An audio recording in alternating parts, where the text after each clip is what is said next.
Hello friends, मैं हूं सुमन चौहान। मेरे चैनल हेल्थ सिटी में आपको स्वागत है। आज मैं आपको बताने वाली हड्डियों की एक भयंकर बीमारी जिसका नाम है ऑस्टियोपोरोसिस या ऑस्टियोपेनिया भी इसको बोलते हैं।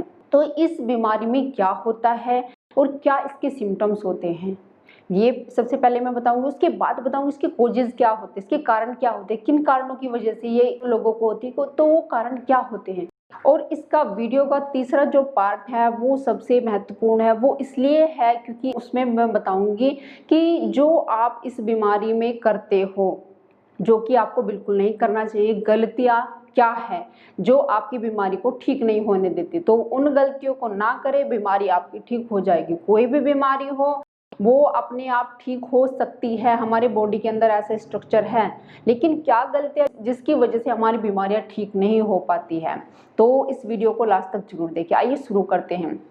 मैंने आपको बताया ऑस्टियोपोरोसिस, बहुत से लोगों को पता होगा, बहुत से लोगों को पता भी नहीं है, लेकिन उनको ये बीमारी हो गई है लेकिन पता नहीं है। तो कैसे पता चलेगा, क्या इसके सिम्टम्स होते हैं, सबसे पहले वो बात कर ले। जैसे कि नाम आपको पता है, ऑस्टियोपोरोसिस एक हड्डियों की बीमारी होती है। इसमें हड्डियां घिसनी शुरू हो जाती है, एक तरह से समझ, हड्डियां कमजोर होनी शुरू हो जाती है, हल्की होनी शुरू हो जाती है। और इसके सिम्टम्स ये आते हैं कि वीकनेस लगती है, बहुत ज्यादा काम करने का मन नहीं होता है। और उसके साथ ही अगर कहीं थोड़ा सा भी व्यक्ति गिर जाए, चोट लग जाए, तो फ्रैक्चर बड़ी जल्दी आ जाता है। उसकी स्पाइन में आ सकता है, हिप जॉइंट में। जब बड़ी एज के जो लोग होते हैं उनके ज़्यादातर क्या होता है, हल्का सा गिरे, अगर अपने चारपाई होती है या बेड होता है वहां से भी गिरे, उनको झट से फ्रैक्चर हो जाता है, तो उनको भी ऑस्टियोपोरोसिस होता है, इसीलिए उनको एकदम से फ्रैक्चर आ जाता है।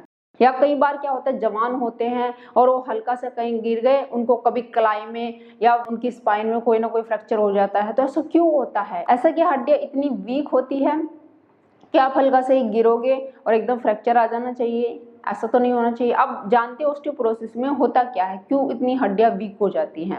देखिए फ्रेंड्स, जो हमारी हड्डियां होती है उनका स्ट्रक्चर कुछ ऐसा होता है, जो बाहरी आवरण होता है, जो बाहर से दिखता है वो बहुत हार्ड होता है, बहुत हार्ड होता है। और जो अंदर से होता है ना, वो कुछ ऐसा होता है, स्पंजी टाइप हड्डियां होती है। जैसे आपने ब्रेड देखा ना, ब्रेड, जो ब्रेड खाते हैं लोग, तो उस टाइप की अंदर से होती है, स्पंजी हड्डियां उनको बोलते हैं।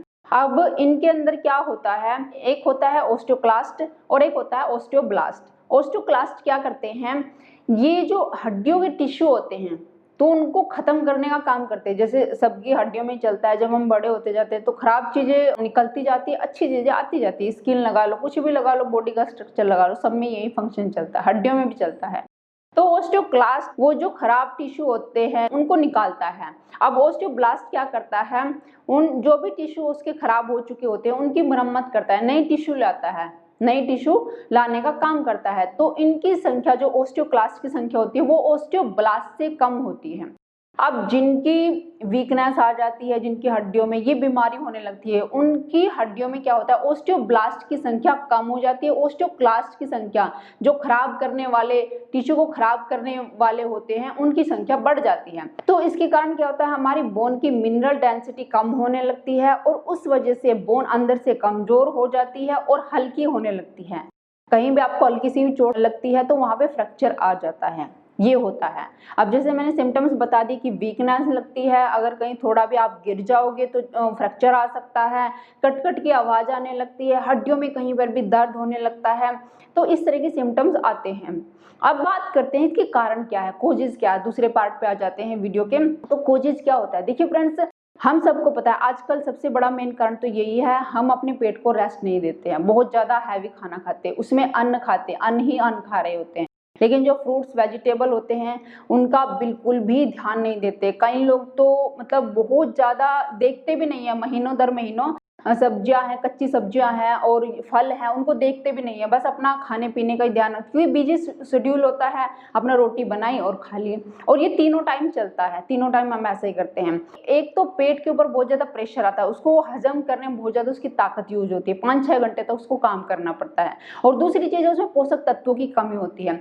तो ऐसा भोजन जिसमें पोषक तत्वों की कमी है, तो सालों साल इस तरीके का भोजन हम यूज करते हैं, तो हड्डियों के अंदर से वो पोषक तत्व खींचने लगता है। अब शरीर की जो क्षमता है वो कमजोर होने लगती है, फिर वो हड्डियों के अंदर से पोषक तत्व खींचने लगता है, तो उस कारण से बीमारी आती है। तो उस कारण से अगर बीमारी आएगी तो आपको 50-60 साल के बाद आएगी। मतलब नॉर्मल बोल देंगे कि डिजनरेशन शुरू हो गया है, उम्र हो गई है ना, तो इसलिए डिजनरेशन शुरू हो गया। लेकिन ये नहीं पता कि किस गलतियों की वजह से ही होता है, नहीं तो बॉडी को 100 साल तक कोई बीमारी ना आए। अब और दूसरा कारण क्या होता है, दूसरा कारण जैसे महिलाओं में ज्यादातर ये बीमारी देखने को मिलती है। महिलाओं में क्यों मिलती है, तो महिलाओं की ये आदत होती है कि जैसे घर में जो भी बासी खाना बचता है तो वो महिलाएं खाती हैं। मतलब ज्यादातर महिलाओं की आदत होती है कि हाँ ठीक है, उस टाइम का ये खाना बचा हो, चलो मैं इसको खत्म कर देती हूँ। महिलाएं क्या सोचती है कि ताजा खाना सबको दे दिया और जो दूसरे टाइम का बचा हुआ वो मैं खा लेती हूँ।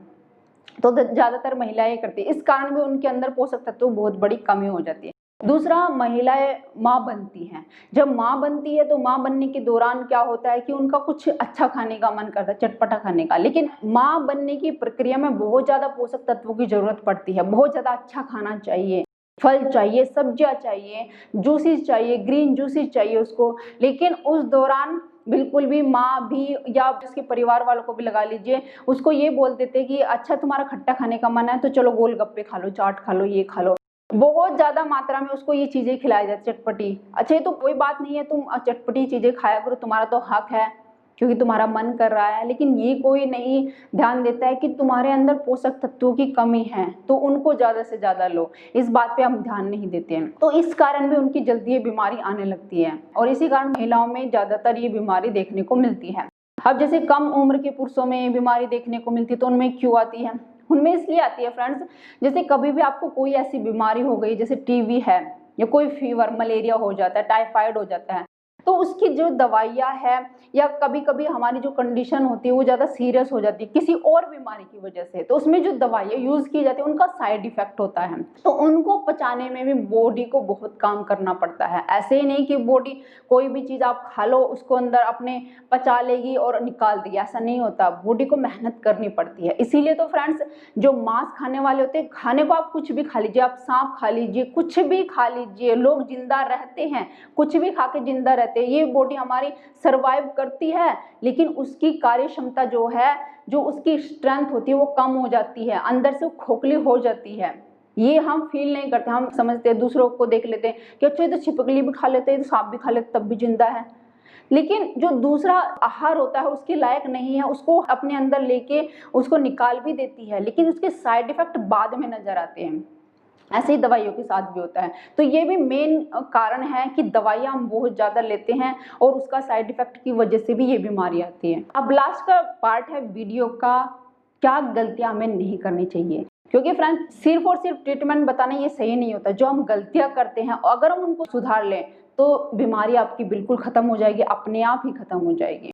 तो आइए जानते क्या गलतियां करते हैं। सबसे पहली गलती तो ये है, अगर हमें कुछ भी वीकनेस लगती है, कोई भी दिक्कत होती है, कोई परेशानी होती है, हम तुरंत डॉक्टर के पास जाते हैं। हड्डियों से रिलेटेड बीमारी समझ लीजिए, तुरंत हम डॉक्टर के पास जाएंगे और उसको बोलेंगे कि मुझे प्रॉब्लम है। फिर डॉक्टर क्या करें, दवाई दे देंगे, सप्लीमेंट्स दे देंगे। फिर वही चीज़ आप गड़बड़ करें, जिसकी वजह से प्रॉब्लम आई, बहुत सारी दवाइयाँ खाने की वजह से, बहुत सारा गलत खाने की वजह से, फिर वही गड़बड़ दोबारा से शुरू हो जाती है। अब बीमारी ठीक होने का नाम नहीं, बल्कि वो तेजी से बढ़ती है। आपने देखा भी हो, जैसे आप डॉक्टर के पास जाते हैं, 6 महीने 1 साल ट्रीटमेंट करते हैं, दवाइयाँ खाते हैं, लेकिन प्रॉब्लम दुगनी हो जाती है। ठीक होने का तो बिल्कुल सवाल ही पैदा नहीं होता। तो क्या करना चाहिए, जो हम रोटी सब्जी पकी पकाई बहुत ज़्यादा खाते हैं और जिसमें बॉडी की बहुत सारी मेहनत लगती है, उसको कम करना चाहिए। उसको 1 टाइम में 2 टाइम करना चाहिए। और हो सके अगर बीमारी बहुत ज़्यादा बड़ी हो तो 1 दिन का उपवास भी रखना चाहिए, यानी कि पानी पानी पी के बॉडी को रेस्ट मिलना चाहिए ताकि वो अपना काम अच्छे से कर सके। तो रेस्ट कब मिलेगा, जब उसको काम देना बंद करें। काम क्या दे रहे हैं, क्योंकि हैवी भोजन खा रहे, रोटी खा रहे हैं, पका हुआ अन्न ज़्यादा खा रहे हैं, तो या फिर आप फल पे भी रह सकते हैं, या फिर ऐसा कर सकते हैं कि 1 टाइम भोजन कर ले और बाकी टाइम में फल और सब्जियां खाएं, कच्ची, ग्रीन जूस पिए। या फिर ऐसा कर सकते हैं कि 2 टाइम आप अन्न खा सकते हैं और बाकी के टाइम में आप फल, ग्रीन जूस, ये सब चीजें ले सकते हैं। चाय कॉफी बिल्कुल अवॉइड करें। तीसरी चीज सबसे बड़ी गलती जो होती है वो होती है एनिमल फूड लेना, वो चाहे कुछ भी हो, उसमें दूध भी हो। आप जो दूध पीते हैं ना, हम क्या करते हैं, जैसे हमें पता चला हड्डियों से रिलेटेड बीमारी है तो डॉक्टर ये बोलेंगे कि कैल्शियम की कमी है, और कैल्शियम की कमी पूरा करने के लिए हम दूध को बढ़ा देते हैं। ये सबसे बड़ी गलती है। दूध भी एक ऐसी कैटेगरी का फूड है जो कि बाहर से आया हुआ होता है। जैसे कि आप मांस खा रहे होते हैं, जैसे कि आप सांप खा ले, छिपकली खा ले, कुछ भी खा ले, उसको बॉडी अपने अंदर ले तो लेगा, ठीक है, उससे आप मरोगे नहीं, कुछ आपको एकदम से नहीं होगा, लेकिन उसके जो साइड इफेक्ट बाद में आते हैं वो आपको बीमार करते हैं, बहुत भयंकर बीमारी आ सकती है। तो ऐसे ही फ्रेंड्स ये होता है कि जब हम एनिमल मिल्क लेते हैं तो उसको एक तो बॉडी पचाने में बहुत सारी मेहनत करती है, और दूसरा उसका जो कैल्शियम होता है वो सही से बॉडी पचा नहीं पाती है, ये होता है, और उसके कारण कहीं पे ब्लॉकेज हो जाती है, ब्लड का सर्कुलेशन रुक जाता है। इसके कारण हमारी हड्डियां जो है वीक हो जाती हैं और उनके अंदर काफ़ी सारी बीमारियां हो जाती है। ये आपने देखा भी होगा कि आप जिंदगी भर दूध पीते हो गए लेकिन फिर भी आपको ये बीमारी हो गई, ये आपने महसूस भी किया होगा। लेकिन फ्रेंड्स मैं आपको सिर्फ आज इस वीडियो में इतना ही बताना चाहती हूँ, बहुत ज़्यादा डिस्कस नहीं करना चाहती दूध के ऊपर। ये बताना चाहती हूँ कि अगर आपको हड्डियों से रिलेटेड कोई भी बीमारी है, ऑस्टियोपोरोसिस है या कुछ भी बीमारी है, दूध और दूध से बनी हुई चीज़ें बिल्कुल बंद कर दीजिए आज से ही, और ग्रीन जूसेस शुरू कर दीजिए, फल खाने शुरू कर दीजिए, खाना कम कर दीजिए। और फिर देखिए फ्रेंड्स, पक्का गारंटी के साथ, यकीन के साथ कह रही हूँ कि 1 महीने बाद रिजल्ट आप खुद ही देखेंगे, अपने अंदर कितनी चेंजेस आएंगे और आपकी जो बीमारी है उसमें कितना सुधार आएगा। इसके साथ ही आपको दवाइयाँ भी बंद करनी पड़ेगी, और फिर आप खुद ही अपने अंदर चेंज देखिए, कोई और ट्रीटमेंट की आपको जरूरत ही नहीं है। आपकी बॉडी अपनी बीमारी को खुद ठीक करना जानती है, लेकिन उसको सही खाना दीजिए, उसके अनुकूल खाना दीजिए, तभी तो वो सही करेगी। तो फ्रेंड्स आज इतना ही, उम्मीद है वीडियो आपको समझ आई होगी। और इसके साथ ही फ्रेंड्स ऑस्टियोपोरोसिस में एक्सरसाइज कौन सी करनी है वो भी मैं अपनी नेक्स्ट वीडियो में डालूंगी। वीडियो अगर आपको पसंद आई होगी तो उसको लाइक शेयर जरूर कर देना। जिन्होंने अब तक सब्सक्राइब नहीं किया सब्सक्राइब भी कर लो, साथ में बेल आइकन को भी दबा देना। तो फिर मिलती हूँ नेक्स्ट वीडियो में, बाय बाय, टेक केयर।